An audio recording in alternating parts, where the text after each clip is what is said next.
नमस्कार, आपका स्वागत है द वॉइस टीवी में। आप देख रहे हैं उत्तर प्रदेश की बड़ी खबरें।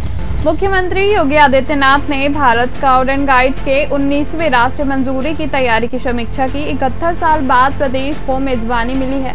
जम्बूरी 23 से 29 नवंबर तक लखनऊ में होगा, जिसमें 30,000 से अधिक प्रतिभागी शामिल होंगे।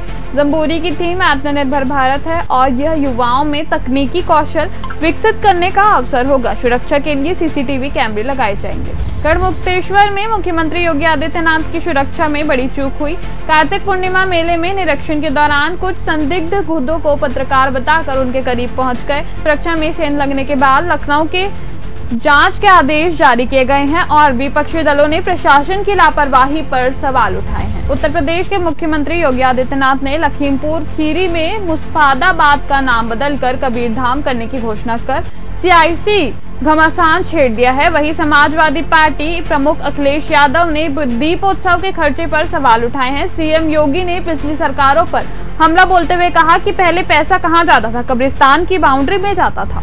कानपुर में छठ पूजा के अवसर पर घाटों और तालाबों पर श्रद्धालुओं की भारी भीड़ उमड़ी है। शंखनाद और मंगल गीतों के साथ भक्तों ने सूर्यदेव और छठ मैया की आराधना की।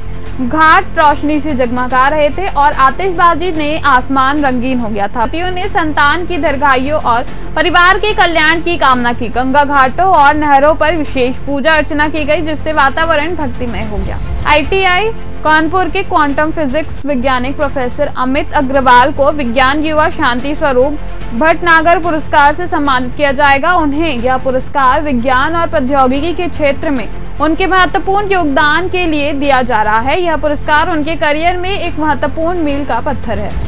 कानपुर में अहिरवा आरटीओ और यशोदा नगर घंटाघर रूट पर ई बसों का संचालन शुरू हो गया है। इस पहल से शहरों में परिवहन सुविधाएं बढ़ेंगी और नागरिकों को आवागमन के लिए आसानी होगी। इलेक्ट्रॉनिक बसों के चलने से प्रदूषण भी कम होगा और कनेक्टिविटी बेहतर होगी। कानपुर में मोथा चक्रवात के प्रभाव से अचानक बेमौसम बारिश हुई, जिससे मौसम में बदलाव आया। मौसम वैज्ञानिकों ने इसे अप्रत्याशित वर्षा पर चिंता व्यक्त की है, क्योंकि इसका फसलों पर, जनजीवन पर नकारात्मक प्रभाव पड़ सकता है। इस वर्षा से तापमान में गिरावट आई है, जिससे लोगों को गर्मी से राहत मिली, लेकिन इससे कई समस्याएं भी उत्पन्न हो सकती है। उत्तर प्रदेश निर्वाचन आयोग ने राज्य में 172 लाख बूथों पर विषयों का गहन पुनर्निरीक्षण अभियान चलाएगा। इसका उद्देश्य मतदाता सूची की त्रुटि रहित बनाना है, जिसके लिए राजनीतिक दलों से सहयोग मांगा गया है। इस अभियान में नाम जोड़ने, हटाने और सुधारों का कार्य किया जाएगा, ताकि कोई भी पात्र नागरिक मतदान से वंचित न रहे।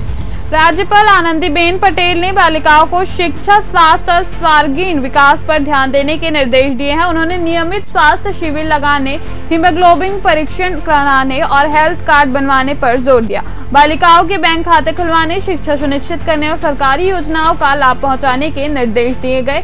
बालिकाओं गृह को विश्वविद्यालय से जोड़कर सशक्त बनाने और डिजिटल शिक्षा पर भी ध्यान केंद्रित करने की बात कही गई। उत्तर प्रदेश शिक्षा विभाग में बड़ा फेरबदल किया गया है। 6 अपर शिक्षा निदेशक और 8 संयुक्त शिक्षा निदेशकों को तैनाती मिली है। इसके अतिरिक्त 4 शिक्षा अधिकारियों को बेसिक शिक्षा विभाग में वापस भेजा गया। शासन ने इन तबादलों के आदेश जारी कर दिए हैं, जिससे शिक्षा विभाग में सुधार की उम्मीद है। शास्त्री नगर में 661 पर निर्मित अवैध कॉम्प्लेक्स को दूसरे दिन रविवार को पूरी तरह से ध्वस्त कर दिया गया।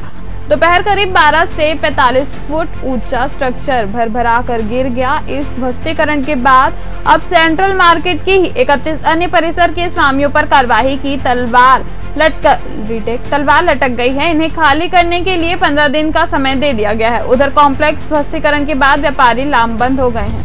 उत्तर प्रदेश की ऐसे ही खबरों के लिए बने रहिए द वॉइस टीवी के साथ।